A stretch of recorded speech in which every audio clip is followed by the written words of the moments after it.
The Young and the Restless Spoilers. Oh my God, besties.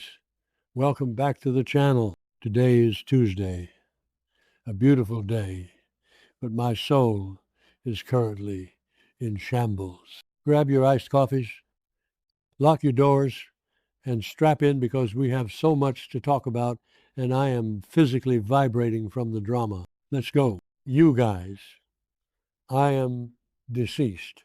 Stop what you are doing right this exact second because I am literally shaking and I cannot hold this in for another moment. Wait, we need to talk about this now. The Young and the Restless has straight up broken my brain today, and I am genuinely not sure if I will ever recover from the sheer cinematic mayhem that just unfolded on my screen. I am literally hyperventilating right now.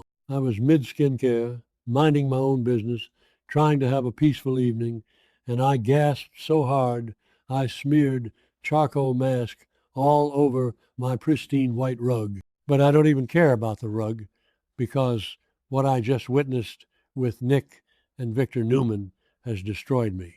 Send help. My soul has actually left my body. We are not just casually watching this show anymore, besties. We are invested, and I am personally attacked by the sheer audacity of these writers. I cannot even process the level of trauma that just happened. Bestie, be for real right now, because what I just watched is a high-octane psychological masterpiece where the stakes are astronomical, and I am genuinely, completely, and utterly unwell. Wait, backtrack for a second. I missed a step. We need to set the scene because my brain is going a million miles an hour, and I need you all to feel the exact level of existential dread that I am feeling. So, Nick Newman has been in this incredibly dark, twisted place, right? He has been battling this severe addiction, and he basically checked out of rehab against medical advice, which is honestly so unhinged, and he has been spiraling completely out of control. The golden boy of Genoa City is entirely broken.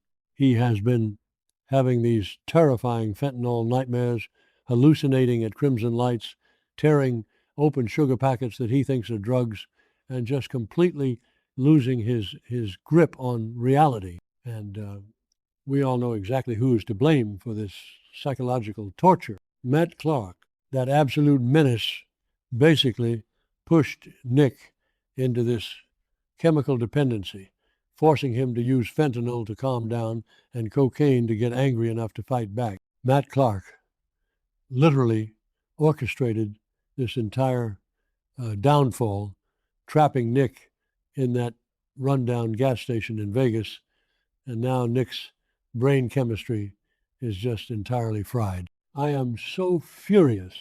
Matt is officially on my do not perceive list.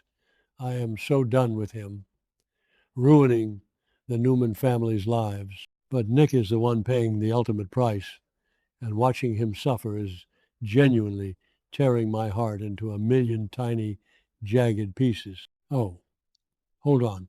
I should have mentioned this earlier, but I need to talk about the sheer vibes of this episode. The aesthetic of Nick's downward spiral is so dark, so gritty, so completely chaotic. I mean, the lighting team deserves an Emmy just for the sheer amount of shadows they are casting on Joshua Morrow's face. Wait, totally random tangent, but have you guys noticed how whenever someone is about to make a terrible, life-altering decision on this show, the lighting gets this really intense, saturated blue filter, like it's giving early 2000s vampire movie vibes, but with more billionaires and less sparkling. I was staring at the screen like, why is everything so blue? But it totally works because it is giving major existential dread. And I am totally living for it while simultaneously clutching my chest in pure agony. Snapping back to the main T, it is the dead of night in Genoa City. The back roads are pitch black.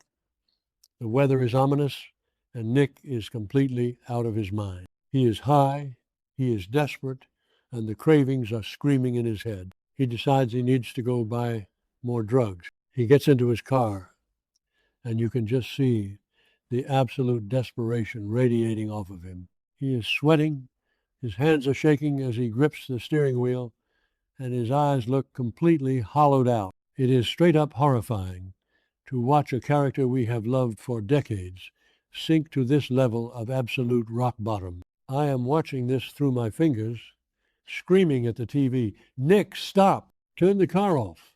But he doesn't listen to me, obviously, because he is on a mission of self-destruction. And who, I ask you, who decides to intervene in the most dramatic, God-complex way possible? Victor freaking Newman. I am genuinely screaming into my pillow right now just thinking about it. Victor, the man, the myth, the absolute terror of a patriarch, somehow finds out that his son is driving under the influence in the middle of the night to go score more drugs. Does he call the police? Does he call Adam or Victoria, who literally just teamed up to try and save Nick? No, he decides to handle it himself because he is Victor Newman, and he genuinely believes he can control the laws of physics with his sheer willpower. Victor literally tracks Nick down on this dark, desolate road. And instead of following him, instead of running him off the road safely, what does Victor do? He steps out into the middle of the street. Bestie, be for real right now. He steps in front of a speeding vehicle, a multi-ton machine being driven by a man who cannot even see straight because he is so high on narcotics. Victor just stands there in his impeccably tailored dark suit, holding his hand up like he is a crossing guard for the apocalypse, fully expecting his drug-addicted son to just magically hit the brakes. It is the most unhinged, arrogant, absolutely chaotic power move I have ever seen in my entire life, and I am straight up losing my mind over it. Wait, I'm glitching. Okay, back to the main event. The headlights hit Victor. The high beams are blinding, illuminating. Victor standing there like an immovable statue of stubbornness and paternal rage. Inside the car, Nick is behind the wheel. His eyes are dilated. He is hallucinating. And suddenly this figure appears in the road out of nowhere. For a split second, Nick probably thinks it is another hallucination. He probably thinks it is Matt Clark coming back to taunt him, or just a shadow playing tricks on his drug-addled brain. He is panicking. He is completely disoriented. And then, in a flash of pure horror, he realizes it is his father. The sheer psychological terror that washes over Nick's face is something I will never, ever forget. I literally had to yeet my phone across the room because the tension was too much for my fragile nervous system to handle. Nick tries to slam on the brakes. He tries to swerve. He tries to do literally anything to avoid hitting the patriarch of his family. But he's going way too fast. The road is dark, and his reflexes are completely shot from the drugs coursing through his veins.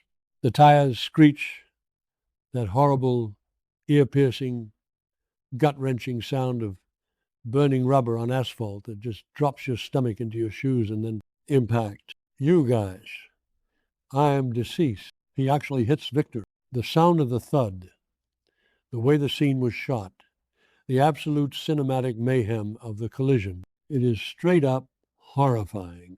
I am physically vibrating from the sheer audacity of this plot twist. The physical impact is devastating. Victor is struck by the car, and the sheer force of it is sickening. Nick's car loses total control after the impact. He overcorrects the steering wheel, spinning wildly in his hands, and the car careens violently off the side of the road.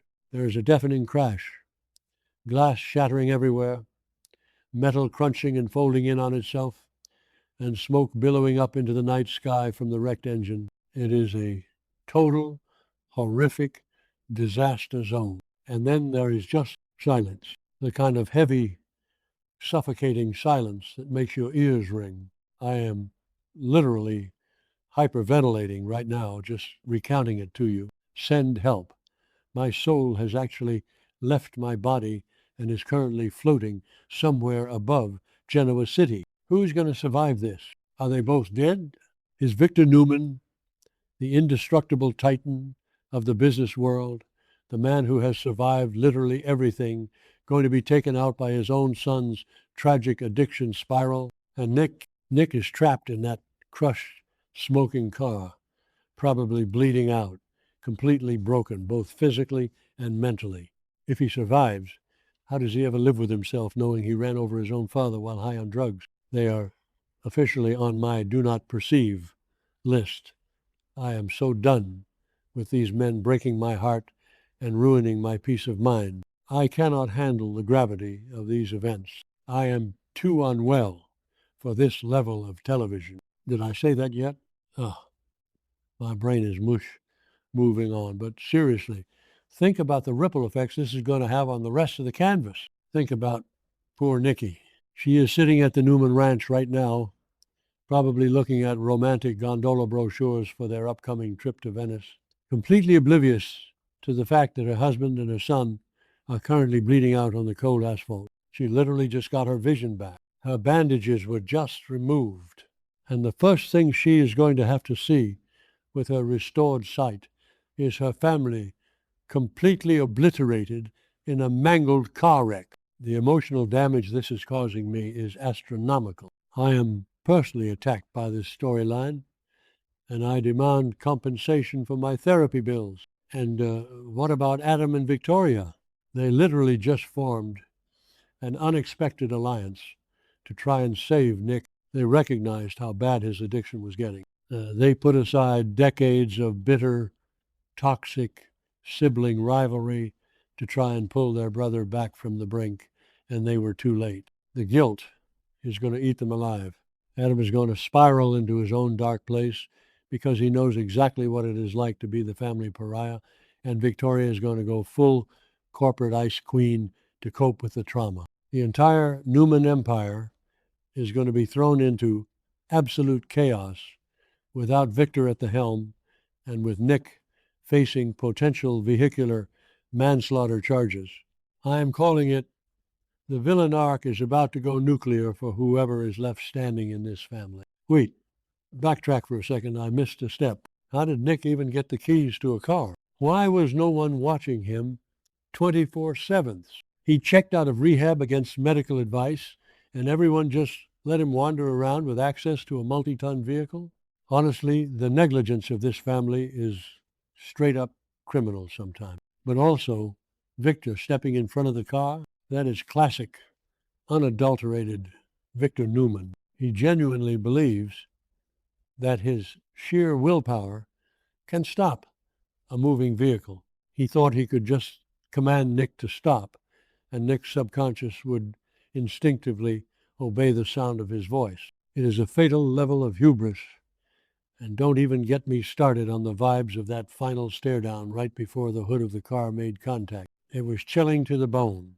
I am genuinely spiraling into existential tangents here, because what does this mean for the future of the show? If Victor dies, which, let's be real, Eric Braeden is immortal, and Victor Newman will probably outlive us all. But if he is severely injured and in a coma, who takes over Newman Enterprises? Victoria? Adam? Does the family tear itself apart fighting for the throne while Victor is on life support? And if Nick survives, he is going to be facing serious prison time. The tragedy of it all is just too much. Nick was supposed to be the good one, the moral compass, the golden boy. And now he is a drug-addicted mess who just mowed down his own father in the street, manifesting a total dumpster fire by the next update, because there is absolutely no way this gets resolved peacefully. There will be police sirens. There will be ambulances. There will be Christine Blair trying to throw the book at Nick for driving under the influence. And there will be Michael Baldwin sweating through his designer suits, trying to defend him in court. It is going to be an absolute media circus in Genoa City, and I am totally living for it while simultaneously crying real, actual tears over the destruction of this family. I need to talk about the cinematography of the crash one more time because my brain is visibly buffering from the sheer audacity of it. The way they filmed it in slow motion, the bright headlights blinding the camera lens, the look of absolute horror, betrayal, and realization in Victor's eyes right before the impact. It was art. It was a high-octane psychological masterpiece that belongs in a museum. I felt the impact in my own bones. I am sitting here on my floor, surrounded by spilled skincare products, just clutching my chest because I am literally too unwell to handle this level of drama. Bestie, be for real right now. How are we supposed to sleep until the next episode?